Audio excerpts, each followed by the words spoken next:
Entonces el rey David mandó este mensaje a los sacerdotes Sadoc y Abiatar: hablen con los ancianos de Judá y díganles: el rey se ha enterado de lo que se habla por todo Israel. ¿Serán ustedes los últimos en pedirme a mí, el rey, que regrese a mi palacio? Ustedes son mis hermanos, son de mi propia sangre. ¿Por qué han de ser los últimos en llamarme? Díganle también a Amasá: ¿acaso no eres de mi propia sangre? Tú serás de por vida el general de mi ejército, en lugar de Joab. Que Dios me castigue sin piedad si no lo cumplo. Así el rey se ganó el aprecio de todos los de Judá, quienes a una voz le pidieron que regresara con todas sus tropas, de modo que el rey emprendió el viaje y llegó hasta el Jordán. Los de Judá se dirigieron entonces a Gilgal para encontrarse con el rey y acompañarlo a cruzar el río. Pero el benjaminita Simí, hijo de Gerá, oriundo de Bahurín, se apresuró a bajar con los de Judá para recibir al rey David. Con él iban 1000 benjaminitas e incluso Siba, que había sido administrador de la familia de Saúl, con sus 15 hijos y 20 criados. Estos llegaron al Jordán antes que el rey, y vadearon el río para ponerse a las órdenes del rey y ayudar a la familia real a cruzar el Jordán. Cuando el rey estaba por cruzarlo, Simí, hijo de Gerá, se inclinó ante él y le dijo: ruego a mi señor el rey que no tome en cuenta mi delito, ni recuerde el mal que hizo este servidor suyo el día en que su majestad salió de Jerusalén. Le ruego a su majestad que olvide eso. Reconozco que he pecado, y por eso hoy, de toda la tribu de José, he sido el primero en salir a recibir a mi señor el rey. Pero Abisai, hijo de Sarbia, exclamó: Simí maldijo al ungido del Señor y merece la muerte. David respondió: hijos de Sarbia, esto no es asunto de ustedes, sino mío. Están actuando como si fueran mis adversarios. ¿Cómo va a morir hoy alguien del pueblo, cuando precisamente en este día vuelvo a ser rey de Israel? Y dirigiéndose a Simí, el rey le juró: no morirás. También Mefiboset, el nieto de Saúl, salió a recibir al rey. No se había lavado los pies ni la ropa, ni se había recortado el bigote, desde el día en que el rey tuvo que irse hasta que regresó sano y salvo. Cuando llegó de Jerusalén para recibir al rey, éste le preguntó: Mefiboset, ¿por qué no viniste conmigo? Mi señor y rey, como este servidor suyo es cojo, yo quería que me aparejaran un asno para montar y así poder acompañarlo. Pero mi criado Siba me traicionó, y ahora me ha calumniado ante su majestad. Sin embargo, su majestad es como un ángel de Dios, y puede hacer conmigo lo que mejor le parezca. No hay nadie en mi familia paterna que no merezca la muerte en presencia de mi señor el rey. A pesar de eso, su majestad le concedió a este servidor suyo comer en la mesa real. ¿Qué derecho tengo de pedirle algo más a su majestad? El rey le dijo: no tienes que dar más explicaciones. Ya he decidido que tú y Siba se repartan las tierras. Él puede quedarse con todo. Le respondió Mefiboset: a mí me basta con que mi señor el rey haya regresado a su palacio sano y salvo. También Barzillai el Galadita bajó al Jordán. Había viajado desde Rogelín para escoltar al rey cuando cruzara el río. Barzillai, que ya era un anciano de 80 años, le había proporcionado al rey todo lo necesario durante su estadía en Mahanaim, pues era muy rico. El rey le dijo: acompáñame, quédate conmigo en Jerusalén, y yo me encargaré de todo lo que necesites. Pero ¿cuántos años de vida me quedan? Respondió Barzillai: ¿para qué subir con el rey a Jerusalén? Ya tengo 80 años y apenas puedo distinguir lo bueno de lo malo, o saborear lo que como y bebo, o aún apreciar las voces de los cantores y las cantoras. ¿Por qué ha de ser este servidor una carga más para mi señor el rey? ¿Y por qué quiere su majestad recompensarme de este modo, cuando tan solo voy a acompañarlo a cruzar el Jordán? Déjeme usted regresar a mi propio pueblo para que pueda morir allí y ser enterrado en la tumba de mis padres. Pero aquí le dejo a Quimán para que sirva a su majestad y lo acompañe a cruzar el río. Haga usted por él lo que haría por mí.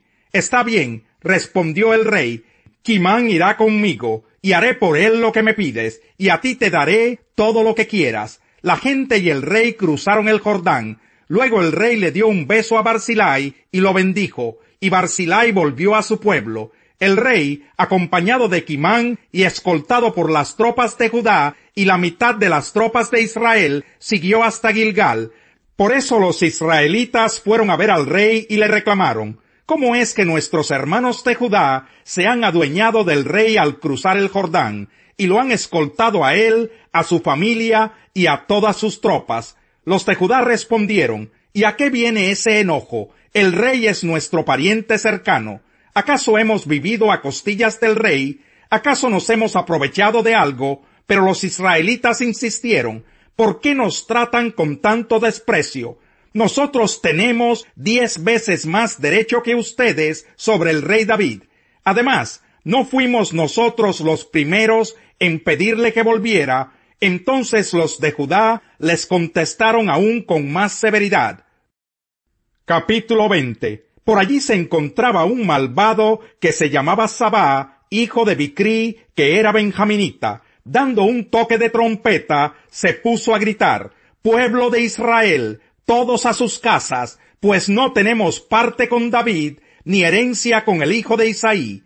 Entonces todos los israelitas abandonaron a David y siguieron a Sabá, hijo de Bicrí. Los de Judá, por su parte, se mantuvieron fieles a su rey y lo acompañaron desde el Jordán hasta Jerusalén. Cuando el rey David llegó a su palacio en Jerusalén, sacó a las 10 concubinas que había dejado a cargo del palacio y las puso bajo vigilancia. Siguió manteniéndolas, pero no volvió a acostarse con ellas. Hasta el día de su muerte quedaron encerradas y viviendo como si fueran viudas. Luego el rey le ordenó a Amasá: «Moviliza a las tropas de Judá y preséntate aquí con ellas dentro de 3 días». Amasá salió para movilizar las tropas, pero no cumplió con el plazo. Por eso David le dijo a Abisai: «Ahora Sabá, hijo de Bicrí, va a perjudicarnos más que Absalón. Así que hazte cargo de la guardia real y sal a perseguirlo, no sea que llegue a alguna ciudad fortificada y se nos escape». Entonces los soldados de Joab, junto con los quereteos, los peleteos y todos los oficiales bajo el mando de Abisai, salieron de Jerusalén para perseguir a Sabá, hijo de Bicrí. Al llegar a la gran roca que está en Gabaón, Amasá les salió al encuentro. Joab tenía su uniforme ajustado con un cinturón y ceñida al muslo llevaba una daga envainada. Pero al caminar, la daga se le cayó. Con la mano derecha, Joab tomó a Amasá por la barba para besarlo, mientras le preguntaba: «¿Cómo estás, hermano?». Amasá no se percató de que en la otra mano Joab llevaba la daga, así que Joab se la clavó en el vientre y las entrañas de Amasá se derramaron por el suelo. Amasá murió de una sola puñalada, y luego Joab y su hermano Abisai persiguieron a Sabá, hijo de Bicrí. Uno de los soldados de Joab, deteniéndose junto al cuerpo de Amasá, exclamó: «Todos los que estén a favor de Joab y que apoyen a David, sigan a Joab». Como el cuerpo de Amasá, bañado en sangre, había quedado en medio del camino, todas las tropas que pasaban se detenían para verlo. Cuando aquel soldado se dio cuenta de esto, retiró el cuerpo hacia el campo y lo cubrió con un manto. Luego de que Amasá fue apartado del camino, todas las tropas fueron con Joab a perseguir a Sabá, hijo de Bicrí. Capítulo 21. Después de esto, Jesús se apareció de nuevo a sus discípulos, junto al lago de Tiberíades. Sucedió de esta manera: estaban juntos Simón Pedro, Tomás, al que apodaban el Gemelo, Natanael, el de Caná de Galilea, los hijos de Zebedeo y los otros 2 discípulos. «Me voy a pescar», dijo Simón Pedro. «Nos vamos contigo», contestaron ellos. Salieron pues de allí y se embarcaron, pero esa noche no pescaron nada. Al despuntar el alba, Jesús se hizo presente en la orilla, pero los discípulos no se dieron cuenta de que era él. «Muchachos, ¿no tienen algo de comer?», les preguntó Jesús. «No», respondieron ellos. «Tiren la red a la derecha de la barca y pescarán algo». Así lo hicieron, y era tal la cantidad de pescados que ya no podían sacar la red. «Es el Señor», dijo a Pedro el discípulo a quien Jesús amaba. Tan pronto como Simón Pedro le oyó decir «es el Señor», se puso la ropa, pues estaba semidesnudo, y se tiró al agua.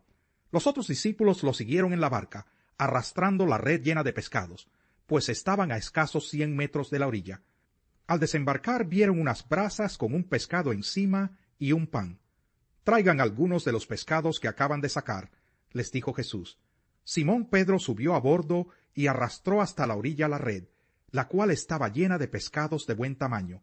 Eran 153, pero a pesar de ser tantos, la red no se rompió. «Vengan a desayunar», les dijo Jesús. Ninguno de los discípulos se atrevía a preguntarle, «¿Quién eres tú?», porque sabían que era el Señor. Jesús se acercó, tomó el pan y se lo dio a ellos, e hizo lo mismo con el pescado. Esta fue la tercera vez que Jesús se apareció a sus discípulos después de haber resucitado. Cuando terminaron de desayunar, Jesús le preguntó a Simón Pedro, «Simón, hijo de Juan, ¿me amas más que estos?». «Sí, Señor, tú sabes que te quiero», contestó Pedro. «Apacienta mis corderos», le dijo Jesús. Y volvió a preguntarle, «Simón, hijo de Juan, ¿me amas?». «Sí, Señor, tú sabes que te quiero». «Cuida de mis ovejas». Por tercera vez Jesús le preguntó, «Simón, hijo de Juan, ¿me quieres?». A Pedro le dolió que por tercera vez Jesús le hubiera preguntado, «¿Me quieres?». Así que le dijo, «Señor, tú lo sabes todo, tú sabes que te quiero. Apacienta mis ovejas», le dijo Jesús. «De veras te aseguro que cuando eras más joven te vestías tú mismo e ibas a donde querías. Pero cuando seas viejo, extenderás las manos y otro te vestirá, y te llevará a donde no quieras ir». Esto dijo Jesús para dar a entender la clase de muerte con que Pedro glorificaría a Dios. Después de eso añadió, «Sígueme». Al volverse Pedro vio que lo seguía el discípulo a quien Jesús amaba, el mismo que en la cena se había reclinado sobre Jesús y le había dicho, «Señor, ¿quién es el que va a traicionarte?». Al verlo, Pedro preguntó, «Señor, ¿y este qué?». «Si quiero que él permanezca vivo hasta que yo vuelva, ¿a ti qué? Tú sígueme no más». Por este motivo corrió entre los hermanos el rumor de que aquel discípulo no moriría. Pero Jesús no dijo que no moriría, sino solamente, «Si quiero que él permanezca vivo hasta que yo vuelva, ¿a ti qué?». Este es el discípulo que da testimonio de estas cosas, y las escribió, y estamos convencidos de que su testimonio es verídico. Jesús hizo también muchas otras cosas, tantas que si se escribiera cada una de ellas, pienso que los libros escritos no cabrían en el mundo entero.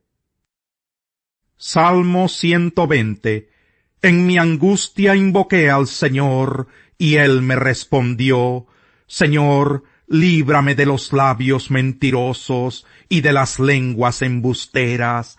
Ah, lengua embustera, ¿qué se te habrá de dar? ¿Qué se te habrá de añadir? Puntiagudas flechas de guerrero, con ardientes brasas de retama.